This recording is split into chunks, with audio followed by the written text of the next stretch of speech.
آج کل western media بڑے زور و شور سے یہ ایک نیریٹو بلڈ کرتا نظر آتا ہے کہ حماس سویلینز کو ٹارگٹ کرتی ہے اور دوبارہ 7 اکتوبر 2023 کو حماس نے سویلینز پہ حملہ کیا۔ یہاں پر اس قسم کی بھی فیک نیوز پھیلائی گئی کہ حماس نے 40 بچوں کے سر کاٹ دیے، اور مزے کی بات یہ ہے کہ اس فیک نیوز کو اس شدت سے پھیلایا گیا کہ ایون پریزیڈنٹ آف USA اس بات پہ تقریباً یقین کر بیٹھے۔ انہوں نے بھی اپنی پریس کانفرنس میں یہاں تک کہہ دیا کہ انہوں نے اس طرح کے ایویڈنسز دیکھے ہیں کہ 40 بچوں کے سر حماس نے کاٹے ہیں۔ اور بعد میں واشنگٹن انتظامیہ کو اس پہ پشیمانی کا اظہار کرنا پڑا اور یہ بات کہنی پڑی کہ اصل میں کوئی ایویڈنسز نہیں تھے، بلکہ ایک اسرائیلی نیوز رپورٹ کے مطابق انہوں نے یہ بات کی تھی۔ جبکہ حقیقت یہ ہے کہ اسرائیل کی بمباری کے نتیجے میں غزہ کے اندر پہلے 4 دنوں کے اندر 400 کے قریب بچے اپنی جانیں گنوا بیٹھے۔ یہاں پر ہمیں ویسٹرن میڈیا کا یہ دوہرا اور منافقانہ رویہ بہت کھلا نظر آتا ہے کہ وہ ہمیشہ اسرائیل کو ایک وکٹم کے طور پہ پیش کرتے ہیں، جبکہ حقیقت اس کے بالکل برعکس ہے۔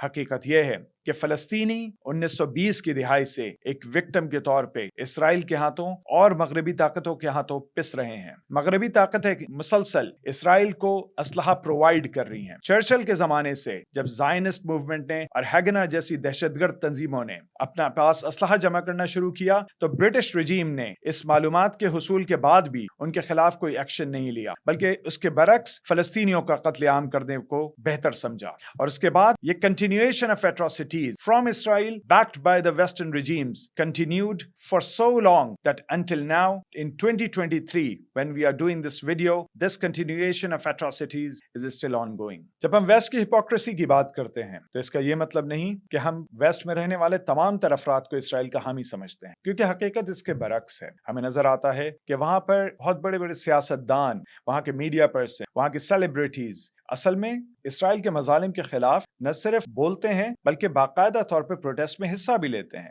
BDS موومنٹ جو اسرائیل کے مظالم کے رد عمل میں وہاں پہ اکنامک رسپانس کے طور پہ سامنے آتی ہے، اس کے روح رواں اور تمام تر یورپ میں، امریکہ میں، ہر جگہ چلانے والے دراصل ویسٹرن پیپل ہی ہیں، وہاں کے لوکلز ہی ہیں جو ان تمام تر موومنٹس کو چلاتے ہیں۔ اسی طریقے سے یہاں میں ذکر کروں گا ریچل کوری کا، کہ جو ایک برٹش ایکٹیوسٹ تھی لیکن وہ اسرائیل کے مظالم کے آگے تن کے کھڑی ہو گئی، اور جب ان کے سیٹلمنٹس وہ بنانے کے لیے آگے بڑھے اور بلڈوزرز لے کے آگے بڑھے تو ریچل واز دیئر، اور اس کے بعد بلڈوزرز نے اس کو کچل دیا اور آخر میں وہ فلسطینی کاز کے لیے اس نے اپنی جان قربان کر دی، لیکن اس سے پیچھے نہیں ہٹی۔ اس طریقے کی بہت ساری گولڈن ایگزامپلز بھی ہمیں ویسٹ میں نظر آتی، اور اسی وجہ سے شاید ابھی تک ویسٹرن میڈیا کے ہپوکریٹک رویے کے باوجود فلسطین کا مسئلہ آج تک ویسٹ میں زندہ ہے۔